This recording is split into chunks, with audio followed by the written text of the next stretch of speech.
를 통해서 하나님의 나라가, 하나님의 통치와 다스림이 우리 심령과 가정과 이 땅에 나타납니다. 자, 우리가 지금 공부하고 있는 내용은 바로 이 마지막 때 우리가 이기는 자가 되기 위해서는 회복돼야 될 것이 있다. 그래서 태초로, 또 원래 처음에 있었던 곳으로 돌아갈 필요가 있다.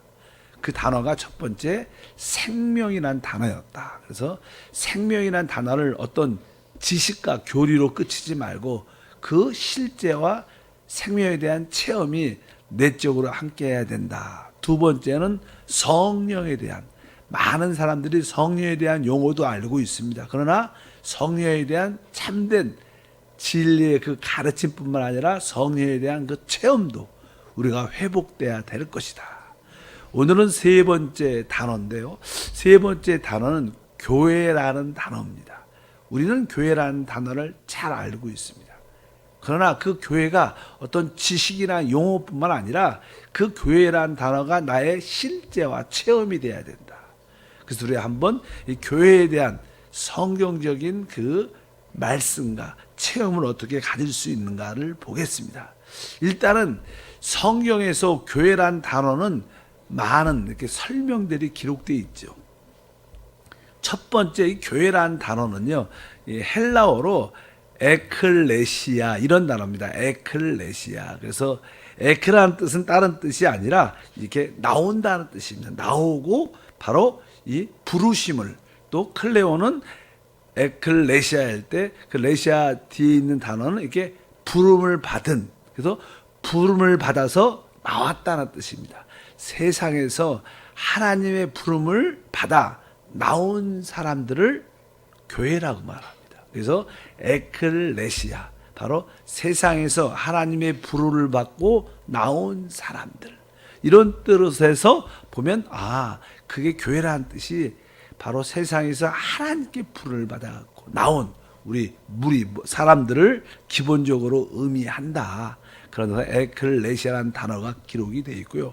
두 번째는 우리 에베소서 1장 22절부터 23절 읽어보니까 또 만물을 그의 발 아래 복종하게 하시고 그를 만물 위에 교회의 머리로 삼으셨느니라.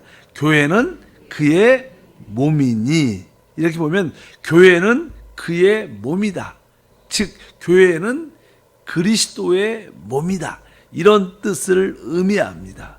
사실 이 몸이라는 것은, 저도 이렇게 몸이 있잖아요. 몸이라는 것은 바로 내 인격을 담는 겁니다. 담는 그릇이죠.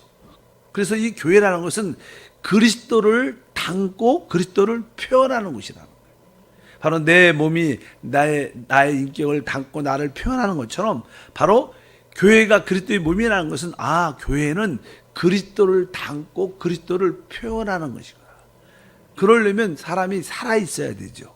쟤도 살아있어야 되죠. 그래서 이 그리스도의 몸이라는 그 의미는 다른 뜻보다는 생명에 초점을 두는 겁니다. 교회가 그리스도의 몸이라는 뜻은 다른 뜻이 아니라 바로 교회는 바로 그리스도의 생명을 가지고 있는 곳이다. 생명. 그래서 오늘 말씀에 그리스도는 교회의 몸이다, 이렇게 분명히 말씀합니다. 사람의 구성체일 뿐만 아니라 바로 그리스도의 생명을 가지고 있는, 사실 우리가 주 예수를 영접하면 영생, 바로 생명이신 그리스도를 다 우리 안으로 받아들이게 되죠. 그 생명으로 사실 우리 모두가 한 몸으로 연결될 줄 믿습니다. 여러분 안에도 그리스도의 생명, 그리스도가 계시고 내 안에도, 우리 모두 안에 있기 때문에 우리는 사실 무선이라는 단어를 요즘 많이 쓰잖아요. 무선. 모든 것이 그냥 선으로 연결된 게 아니라 무선으로 연결된 것처럼 바로 우리도 영적으로 다 이게 그리스도의 생명으로 연결된 한 몸인 줄 믿습니다. 그 다음에 이제는 디모데전서 3장 15절에 교회를 설명할 때 만일 내가 지체하면 너로 하여금 하나님의 집에서 어떻게 행해야 할 것을 알게 하려 함이니 이 집은 살아계신 하나님의 교회예요. 진리의 기둥과 터니라. 그러니까 이 교회가 무엇인가? 교회는 바로 하나님의 집이다. 이런 뜻을 갖고 있습니다. 하나님의 집이라는 뜻은 하나님이 거처, 하나님이 계시는 곳이라는 거예요. 교회는 하나님이 계시는 곳이고 또 하나님의 집이란 뜻은 하나님의 가정이라는 것은 가족을 의미하죠. 그래서 성경은 권속이라는 단어를 써요. 권속. 그러니까 교회는 하나님의 집이요, 그것은 하나님의 가정이요, 하나님의 가족이다. 우린 다 뭐요? 하나님의 가정이죠. 하나님의 가족입니다. 아버지의 생명을 소유한 바로 하나님의 집일 뿐만 아니라 바로 권속이고 가족인 줄 믿습니다. 그래서 에베소서 2장 19절에 보면 그러므로 이제부터 너희는 외인도 아니요 나그네도 아니요 오직 성도들과 동일한 시민이요 하나님의 권속이라. 그러니까 하나님의 모든 가족이다. 그래서 우리 모두는 뭐요? 형제 자매라는 단어를 쓰죠. 왜? 아버지를 둔 똑같은 아버지에게 거듭난 하나님의 생명을 가진 하나님의 권속, 그런 뜻이고 또 하나님이 계시는 곳이기 때문에 하나님의 집이다. 그래서 이곳에 우리 아버지 하나님이 함께 하시는구나, 그런 뜻으로 하나님의 집이란 표현을 합니다. 또 에베소서 5장 22절과 23절을 읽어보면 아내들이요 자기 남편에게 복종하기를 주께 하듯 하라. 이는 남편이 아내의 머리됨이 그리스도께서 교회의 머리됨 같으니 그가 바로 몸의 구주시니라. 여기서 말하는 것은 바로 남편과 아내의 관계를 설명합니다. 그래서 원래 그냥 남편과 아내가 그냥 결혼하게 되죠. 결혼할 때 신랑과 신부, 그건 결혼한 첫날에 보통 신랑 신부라고 말하고 그 다음부터 뭐예요? 남편과 아내가 됩니다. 사실 이 교회는 보면 바로 신랑이신 그리스도고, 우리 그리스도는 신랑이신 분이고 우리는 교회는 그분의 신부다. 신랑과 신부의 가장 중요한 핵심은 뭡니까? 사랑이라는 거예요. 사랑. 아까 우리가 그리스도의 몸 할 때 교회가 그것은 생명에 관련된 그런 의미를 쓰지만 신랑과 신부, 바로 우리 교회가 그리스도의 신부다. 그러니까 바로 신랑의 그리스도의 최고의 사랑을 받고 있고, 뭐 당연하게 신부도 신랑을 사랑했지만 일단은 그 관계가 사랑의 문제라는 거. 이 교회는 바로 주님의 사랑을 받고 또 주님을 사랑하는 곳이다. 그런 의미에서 바로 그리스도는 바로 우리의 신랑이라고 그렇게 표현을 많이 합니다. 에베소서 1장 23절에 또 이런 교회는 이렇게 설명합니다. 교회는 그의 몸이니 만물 안에서 만물을 충만하게 하시는 이의 충만이니라. 충만. 교회는 무엇인가? 바로 하나님의 그리스도의 충만, 그리스도를 충만하게 표현하는 것이다. 몸이 왜소한 사람들은 그 사람의 어떤 충만함을 표현하기에 부족할 수도 있습니다. 그러나 아주 몸이 덩치가 아주 좋은 사람들은 그 사람의 아주 풍성함을, 아주 충만함을 나타낸다는 그런 뜻을 갖고 있기 때문에 이 충만은 어디에서 오느냐? 그것은 다른 것이 아니라 풍성함에서 오게 돼 있어요. 항상 우리들도 이렇게 음식이 풍성하면 결국 이렇게 충만해지죠. 그것이 넘친다는 그런 뜻을 갖고 있어요. 그리스도 안에는 모든 풍성함이 다 들어 있습니다. 그래서 그리스도 안에 있는 모든 풍성함을 마음껏 누릴 때 우리는 이 우주만큼 충만함을 갖게 된다는 거예요. 사실 이 우주가 크다고 생각하지만 사실 누가 더 커요? 그리스도가 더 큰 겁니다. 이 우주가 이렇게 큰 것은 바로 그리스도의 충만함을 표현하기 위한 것이다. 이 우주가 회복되는 그런 역사가 그를 통해서 나타날 줄 믿습니다. 그래서 교회는 무엇인가? 바로 그리스도의 충만이다. 그리스도의 풍성함을 마음껏 누릴 때 우리는 그리스도의 충만함을 갖게 되는, 그래서 교회 안에서 우리 모두가 그리스도 안에 풍성함을 누려 충만한 그리스도를 나타내는 우리 믿음의 생활이 돼야 될 줄 믿습니다. 또 그냥 교회는 에베소서 2장 15절에 이렇게 표현합니다. 법조문으로 된 계명의 율법을 폐하셨으니 이는 이 둘로 자기 안에서 한 새 사람을 지어 화평하게 하시고, 여기에 보면 법조문으로 된 계명의 율법을 폐했다. 하나님께서 아브라함을 택하시고 그를 통하여 이제 하나님의 나라 백성 유대인들을 이렇게 이스라엘을 하나님이 가지셨습니다. 그래서 이제 하나님 눈에는 이 세상에는 유대인과 또 이방인 둘밖에 없습니다. 하나님 볼 때는. 그래서 이 율법을 하나님 백성에게 모세를 줘서 주심으로 말미암아 하나님 백성들은 율법, 하나님의 법을 갖고 있었고 세상 사람들은 그런 법이 없으니까 구별이 됐습니다. 나누어짐이 있었죠. 그런데 이제 그리스도께서 바로 이 계명으로 인류가 나누어진 이 모든 것을 폐했다는 거예요. 주님은 십자가에서 율법을 폐하셨습니다. 그것은 율법을 완성했다는 그런 의미를 갖고 있고 결국 이제 율법의 완성이 이루어졌기 때문에 더 이상 유대인과 이방인의 구별이 없습니다. 바로 교회는 오늘 말씀해 보니까 한 세 사람을 지은 겁니다. 바로 이 그리스도를 통해서 유대인과 이방인들이 다 어떻게 하나 됐다. 한 어떻게 우주적인 새 사람이 됐다. 이 사람에게는 아까 말씀드렸다. 몸하는 그리스도의 몸이다. 몸을 강조할 때는 생명에 대한 의미를 갖고 있어요. 아까 교회는 그리스도의 신부다. 그럴 때는 사랑에 대한 초점이 있어요. 근데 이 새 사람이라는 뜻은 사람에게는 인격이 있어야 돼. 인격. 그렇죠. 인격. 바로 이 교회는 바로 한 새 사람으로서 그리스도를 인격으로 갖는 것입니다. 나의 인격이 아니라 바로 우리 안에 그리스도와 영접됐고 그분이 뭐예요? 이제 우리 모두의 우리 교회의 인격이 되는 거예요. 우리는 누굴 사는 거예요? 그 인격이신 그리스도를 사는 겁니다. 그래서 내가 사는 것이 아니라 내 안에 그리스도가 사는 것이다.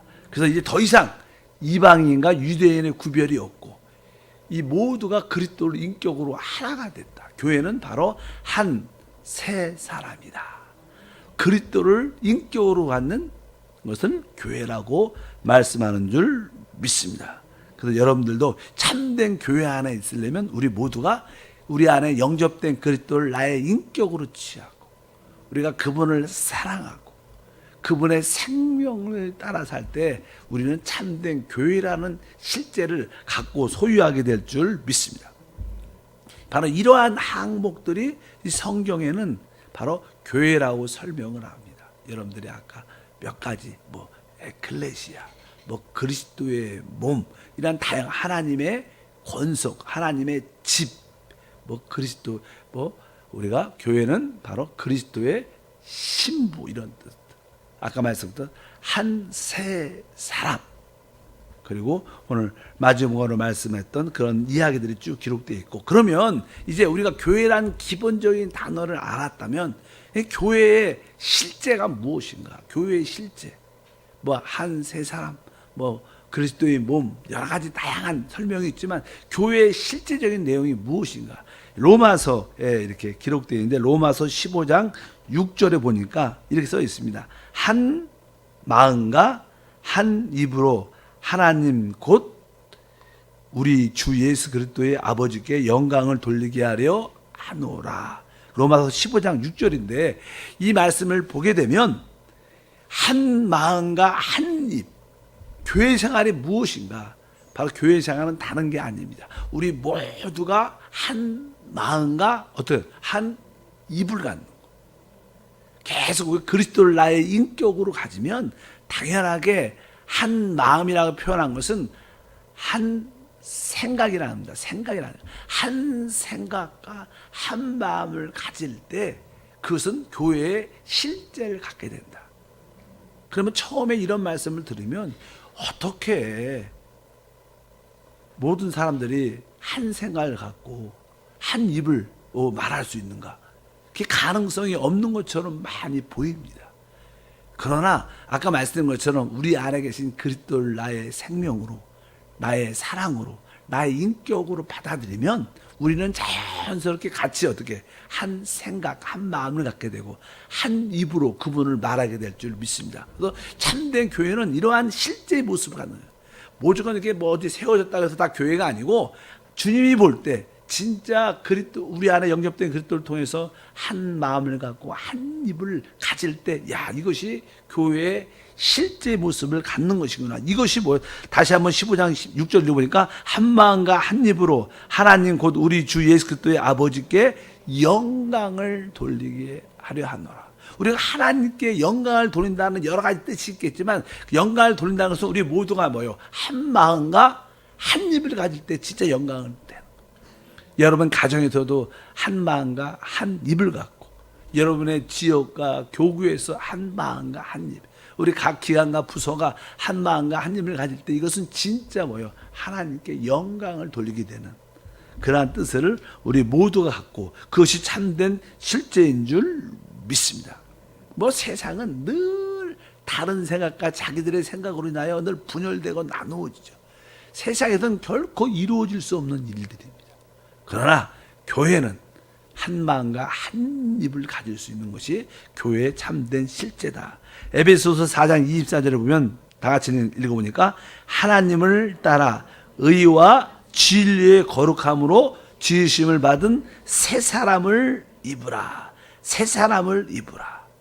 새 사람을 입는다는 게 무슨 뜻인가? 그러니까 하나님의 의를 따라 진리의 거룩함으로 지으심을 받은 새 사람을, 우리가 새 사람을, 우리가 구원받기 전에 옛사람. 우리 옛사람의 생활 방식이 무엇인가? 옛사람의 생활 방식은 사회생활입니다. 인간 사회생활. 우리는 구원받기 전에 그냥 사회생활, 그것이 뭐 가정이든 그것이 뭐 직장이든 친구들과의 관계, 이 사회생활을 하죠. 사회생활을 많이 쓰죠. 뭐 학교 사회생활을 배웁니다. 그래서 옛사람이 사는 방식은 사회생활입니다. 그러나 이제 구원받은 새 사람인 교회가, 새 사람이 사는 새 사람은 어떤 생각하는 거예요? 교회 생활이 우리 새 사람의 생활 방식입니다. 그래서 우리는 이렇게 모이고 봉사하고 같이 섬기고, 그래서 새 사람의 생활 방식이 무엇인가? 교회 생활이구나. 내가 구원받기 전에는 사회 생활이 내 옛사람의 생활 방식이었지만, 우리는 교회 생활이 바로 우리의 인생의 의미입니다. 우리 참된 크리스찬들에게 교회 생활이 없으면 실제가 없는 겁니다. 주일만 이렇게 달랑 교회를 다닌다, 이것은 참된 생활에 있는 새 사람의 모습이 아니죠. 새 사람이라면 우리가 합당한 교회 안에 예배와 봉사와 서로 섬김을 통해서 같이 기도하고 같이 찬양, 같이 기뻐하고 하나님 목적을 향해서 달려가는 것이 우리의 신앙생활인 줄 믿습니다. 자, 옛사람의 생활 방식은 사회생활, 새 사람의 생활 방식은 교회 생활. 그래서 교회 생활이 진짜 중요하고, 오늘 이렇게 교회에 대한 회복이 필요하다. 그래서 뭐예요? 우리 교회 생활의 회복이 필요한 거예요. 어쩌든지 여러분 가족이나 여러분 지인들, 성도들을 어쩌든지 교회 생활로 이끌어야 됩니다. 바로 우리의 인격이신 그리스도를, 우리의 사랑이신 그리스도를, 우리의 생명이신 그리스도를 따로 살고 그분을 간증하고 그분을 높이고 그분과 하나 될 때 이곳에 참된 축복과 은혜가 함께할 줄 믿습니다. 사실 이 세 사람의 이 핵심적인 내용은 그리스도죠. 근데 우리 그리스도 안에는, 지난번에도 공부했지만, 그리스도 안에는 그분은 원래 신성 하나님이셨습니다. 그분 안에는 하나님의 요소가 다 들어있죠. 그분은 또 육신을 입으신 사람이셨습니다. 그리고 그분은 인생이란 삶을 사셨어요. 그분은 죽음이란 것을 체험해 보셨고, 그분은 부활도 하셨어요. 그분은 승천하신 분입니다. 그렇기 때문에 그분 안에는 모든 풍성함이 다 들어있어요. 바로 우리의 신앙생활은 그분 안에 있는 풍성하신 그 성령을 마음껏 누리는 거예요. 서로 우리가 믿음 안에서, 사랑 안에서 그 성령을 간증하고 그 성령을 마음껏 체험하는 것이 우리의 신앙생활인 줄 믿습니다. 아까 말씀드린 새 사람의 내용이 바로 그리스도 안에 있는 모든 것이 다 우리의 모든 것이다. 근데 어떻게 그 풍성하신 그 하나님을 누릴 수 있는가? 그래서 이미 주 예수를 믿으면 아까 말씀드렸던 그 성령, 그 놀라우신 성령이 우리 영 안에 들어와 계시는 거예요. 이제 그 영 안에 계신 그 성령이 충만하게 흘러나오는 겁니다. 충만이라는 것은 이렇게 넘치는 것이에요. 넘치기 위해서는 여러분들은 계속 영 안에 계신 그분을 계속 불러야 돼요. 그분을 호흡하고, 내 영 안에 계신 그리스도를 내가 호흡하고, 내 그분을 내 안으로 받아들입니다. 충만하면 그분이 우리 안에서 넘쳐나고, 그 영 안에 계신 그 충만함이 넘쳐 내 생각을 적시고, 내 감정을 적시고, 내 의지를, 온 존재를 적시면 우리는 그리스도의 참된 간증과 누림을 갖게 될 줄 믿습니다. 그래서 우리가 순간순간 주 예수를 부르고 영원하게 계신 주님을 부르고 외치고 선포함으로 말미암아 그분의 충만함이 내 온 영과 혼과 몸 안에 흘러넘치도록 하는 것이 우리의 신앙생활이고 그분의 간증이 될 줄 믿습니다. 그럴 때 우리 모두는 그분을 최고도로 누리는 그런 놀라운 믿음의 역사를 갖게 될 것이다. 이제 그분은 우리 안에 생명으로 오셨죠. 생명으로 오셨기 때문에 그분은 이제 우리 주님께서 그냥 복음서에 씨 뿌리는 자로 오셨습니다. 씨를 뿌리죠. 그래서 씨 뿌리는 자가 주 예수님이시고 그분은 어떤 씨? 그분 자신을 우리 안에 뿌리러 오셨어요. 이제 우리가 주 예수를 믿을 때 그분은 우리 마음 안에 심겨져 있습니다. 이제 그분 안에는 씨 안에는 모든 것이 다 들어있어요. 우리가 사실 어떤 씨 안에는 모든 DNA가 유전자가 다 들어있기 때문에 이미 씨 안에는 이 아름다운 꽃도 이미 다 들어있는 거예요. 사실이에요. 그리스도 안에 그 풍성함이 다 들어있죠. 우리는 그 그리스도 안에 있는 이 풍성함을 오직 능력이라고 우리 한세교회는 외치해요. 그 안에 창조의 능력도 있고 부활의 능력, 초월의 능력, 정복의 능력, 머리가 된 능력이 그 그리스도의 생명 안에 다 들어있는데 이것이 이제는 성장하면 나타나는 거예요. 이 꽃도 이렇게 씨앗에서 이렇게 성장하니까 아름다운 꽃과 영광이 나타난 것처럼 이미 우리 안에 영접된 그리스도의 생명 안에는 놀라운 오직 능력이 있어요. 그것이 이제는 점점점 성장할 때 자연스럽게 열매로 나타나게 돼 있어요. 그래서 우리는 영적으로 어떻게 성장해야 돼요. 그래서 우리 에베소서 4장 13절에 보면 그렇게 말하죠. 우리가 다 하나님의 아들을 믿는 것과 아는 일에 하나가 되어 온전한 사람을 이루어 그리스도의 장성한 분량에 충만한 데까지 이르르니 이르르는 것은 잘한 우리가 그리스도의 장성한 분량에 충만한 데까지 우리가 잘한다는 거 성장할. 그래서 우리 안에 있는 그 예수 그리스도의 생명이 씨앗으로 심겨져서 그것이 이제 성장할 때 우리는 놀란 주님의 풍성함을 마음껏 누리는 은혜가 함께 할 줄 믿습니다. 그래서 가장 좋은 어떤 씨앗이 뿌려졌기 때문에 우리가 씨앗을 뿌린 다음에 물을 주잖아요. 물을 주는 것처럼 영적인 물은 우리가 순간순간 영원하게 계신 주님을 바라보고 그분을 부르는 거예요. 크게도 부르 주 예수. 그냥 막 외치는 것도 진짜 영원하게 계신 그분을 향해서 외치기를 축복합니다. 하늘에 있는 그분을 향해서 막 외친다는 공중에 있는 그런 뜻이 아니라 내 영원하게 계신 그분을 향해서 활짝 외칠 때 내 영이 활짝 열리면 그 활짝 열린 안에 계신 그 생명의 역사가 흘러나오기 시작해요. 그럴 때 아까 말한 것처럼 우리의 생각과 감정과 의지를 적시게 되고 그럴 때 우리는 충만하게 그분을 표현하는 또 그분 안에는 그 풍성함을 누리는 믿음의 생활이 될 줄 믿습니다. 그럴 때 우리는 조금씩 그 생명이신 그리스도를 만지게 되고 체험하게 되고 내 안에 계신 그분이 내 인격이구나. 내가 내 안에 계신 그분을 사는구나. 그래서 우리가 신앙생활이 어떤 종교적인 것이 아니라 진짜 내 안에 생명이신 그리스도를 실제로 이렇게 만지는 거죠. 그래서 종종 우리 성도들을 보면 나는 내 안에 계신 그리스도를 압니다. 아는 걸 넘어서 내가 지금 체험하고 느낀다는 거. 우리는 그분과 함께 한다는 그 믿음으로 사는 줄 믿습니다. 그래서 그 생명을 체험해야 된다. 체험이라는 단어는 내가 어떤 종교적인 것이 아니죠. 내 안에 그리스도가 체험돼요. 그분이 내 인격이야. 우리가 늘 얘기하잖아. 내 안에 계신 그리스도가 내 인격이고 내 능력이고 내 모든 것이다. 또 종종 우리가 어려울 때마다 주님, 난 주님이 내 안에 계시면 확실히 알 뿐만 아니라 바로 내 안에 계신 주님이 내 인격입니다. 난 주님을 살고 주님이 바로 내 능력입니다. 주님이 나의 모든 것입니다. 난 어떤 것도 두려워하지 않습니다. 항상 주님과 함께합니다. 그래서 주와 합한 자는 한 영이다. 이런 체험이 있을 때 우리의 신앙은 회복되고 이 초대교회의 그 성령의 역사를 다시 한번 맛보고 누리는 이기는 자가 될 줄 믿습니다. 하나님 아버지 감사합니다. 다시 한번 우리 모든 성도들이 교회를 회복하게 하소서. 교회에 대한 어떤 용어와 지식이 아니라 참된 실제를 갖게 도와주셔서 합당한 새 사람의 생활은 교회의 생활이 회복되길 원합니다. 한세교회 모든 성도들이 다 교회 생활로 들어오게 도와주시고 이것이 우리의 인생의 의미를 깨닫게 도와주셔서 그 안에서 참된 누림을 갖게 하옵소서. 주 예수 이름으로 기도함나이다. 아멘. 하늘에 계신 우리 아버지여,